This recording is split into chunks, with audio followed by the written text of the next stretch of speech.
लगभग लोगों ने फॉर्म भर ही दिया है, अपनी संपत्ति का ब्यौरा दे ही दिया है, क्योंकि कुछ लोग ऐसे बचे जो कहीं संबद्ध हैं या कहीं कुछ कम पढ़े लिखे हैं, वो जगह भरवाने उनको दिक्कत आ रही है। तो ऐसे कुछ विभाग हैं जहाँ पर बहुत कतिपय लोग 5% बचे होंगे लगभग, जैसे 95 लोगों ने भरी दिया, जैसे पेपर में भी दिया हुआ है। और मैं सरकार से अनुरोध करता, माननीय मुख्यमंत्री से भी अनुरोध करता हूँ कि कुछ लोग जो बचे उनको मौका एक दिया जाए और जिससे वो सब भर लेंगे। देखिए, संपत्ति बताने की व्यवस्था इसलिए रखी गई है क्योंकि कोई हिलावाल या कोई कहीं कुछ गड़बड़ ना हो रहा हो, कहीं कोई भ्रष्टाचार ना हो रहा हो। क्योंकि आपको ये बता दें कि जितने IAS PCS अधिकारी होते हैं उनका भी एक पोर्टल है जिसपे वो जानकारी देते हैं। तो ये राज्य कर्मचारियों पर इसीलिए लागू किया गया कि एक पारदर्शिता रहे, ट्रांसपेरेंसी मेंटेन रहेगी, जो पब्लिक है, जो जनता है, उसका काम आसानी से होगा और पैसों की उगाही बीच में कहीं ना हो, ये सुनिश्चित करना चाहते हैं योगी आदित्यनाथ। लेकिन इस पर भी राजनीति हो रही है। समाजवादी पार्टी इस पर भी प्रश्न खड़े करते दिखाई दे रही है। सुनिए क्या कुछ कहना है। 7.5 साल की कुंभकर्ण की नींद के बाद योगी सरकार आज जागी है और हम लगातार इस मुद्दे को उठाने का काम कर रहे हैं माननीय अखिलेश यादव जी के नेतृत्व में कि जिन्होंने कर्मचारियों ने अवैध संपत्तियां इकट्ठी की हैं उन पर कार्रवाई होनी चाहिए, दंडात्मक कार्रवाई होनी चाहिए। हम लोग समाजवादी लोग इस देश के, इस प्रदेश के भ्रष्टाचार से हमेशा लड़े हैं और हम लोग कहते हैं ये सरकार का देर से उठाया हुआ कदम है। और चलिए आगे बढ़ते हैं, अगली खबर का रुख करेंगे जहां भगवान राम पर सियासी संग्राम छिड़ा हुआ है। क्योंकि ऐसा लगता है कि कांग्रेस की राजनीति भगवान राम का नाम लिए बिना चलती नहीं है।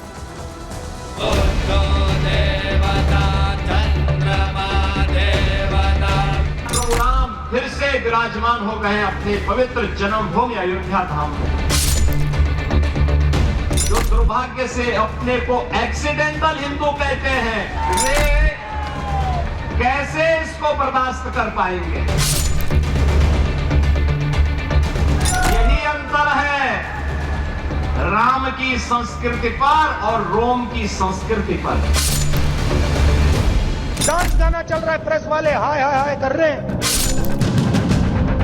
वे कहते हैं तो वहां पे नाच गाना चल रहा था। अरे जिंदगी भर तो यही तुम्हारा खानदान करता रहा।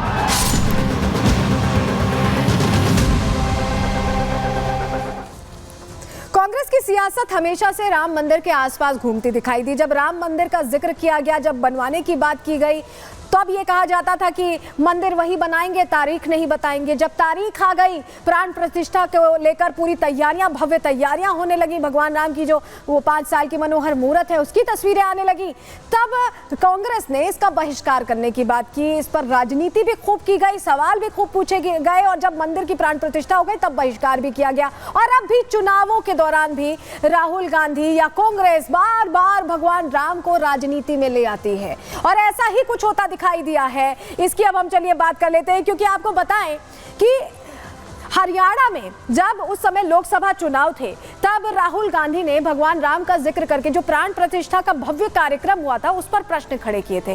और वहीं हरियाणा की भूमि से ही अब योगी आदित्यनाथ ने विधानसभा चुनावों के दौरान करारा जवाब दिया, क्योंकि वो जो प्रश्न किए गए थे वो हर सनातनी को चुभ गए थे। आपको बताएं कि राहुल गांधी ने प्राण प्रतिष्ठा पर सवाल उठाए थे। लोकसभा चुनावों के दौरान उनकी तरफ से बड़ी बातें कह दी गई थी और ऐसी बातें कही गई थी जो किसी को भी चुभ जाए, किसी भी सनातनी को पसंद ना आए। प्राण प्रतिष्ठा कार्यक्रम को उन्होंने नाच गाना बताया था। जो लोग भाव विभोर होकर आस्था में झूम रहे थे उसको नाच गाना बताया था राहुल गांधी ने। और सीएम योगी ने अब राहुल गांधी को हरियाणा की धरती से ही जवाब दिया, क्योंकि यह बयान भी उन्होंने हरियाणा में ही दिया था। राहुल का परिवार जीवन भर यही करता है। योगी आदित्यनाथ ने कहा 500 सालों का जो इंतजार था उसके बाद पूरे देश में खुशी का माहौल था, जश्न का माहौल था और इन बदनसीब कांग्रेसियों को इससे नफरत है। योगी आदित्यनाथ ने यह बोला कि एक तरफ राम की संस्कृति में पले बढ़े लोग हैं जो भारत के हैं और एक तरफ, दूसरी तरफ रोमन संस्कृति में पले बढ़े लोग हैं। यानी जिस तरह से रोम से उनका संपर्क है, इटली से उनका संपर्क है, इसका जिक्र यहां पर योगी आदित्यनाथ ने किया है। और समझिए कि रामलला की जब प्राण प्रतिष्ठा हुई थी तो सनातनियों में उत्साह था, लेकिन उस वक्त भी मंदिर को लेकर सियासत हो रही थी, चुनावों के दौरान भी सियासत हुई। लेकिन अब एक सनातनी ने सच्चे तौर पर राहुल गांधी को जवाब दे दिया है। रिपोर्ट देखिए।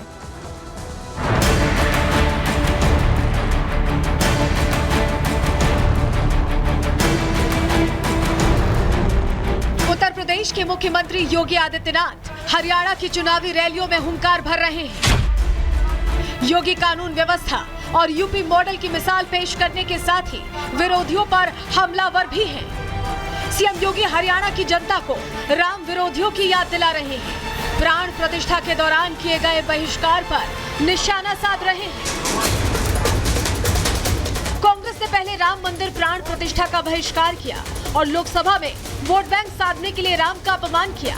जिस प्राण प्रतिष्ठा कार्यक्रम से करोड़ों सनातनियों की आस्था जुड़ी थी, उसे राहुल गांधी ने सियासी फायदे के लिए नाच गाने का कार्यक्रम बता दिया।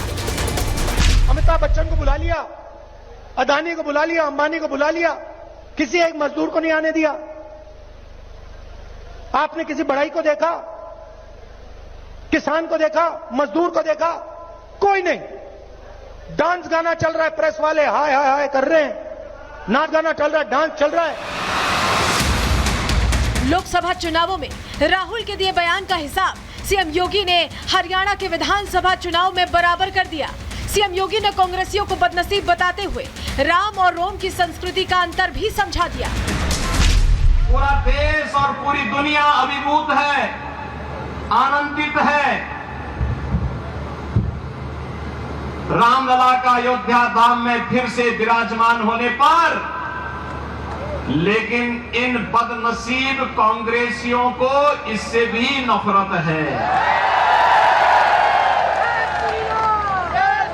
यही अंतर है राम की संस्कृति पर और रोम की संस्कृति पर। सीएम योगी ने कांग्रेस पर निशाना साधने के साथ साथ राम मंदिर के लिए अपनी जान न्यौछावर करने वाले राम भक्तों को भी याद किया।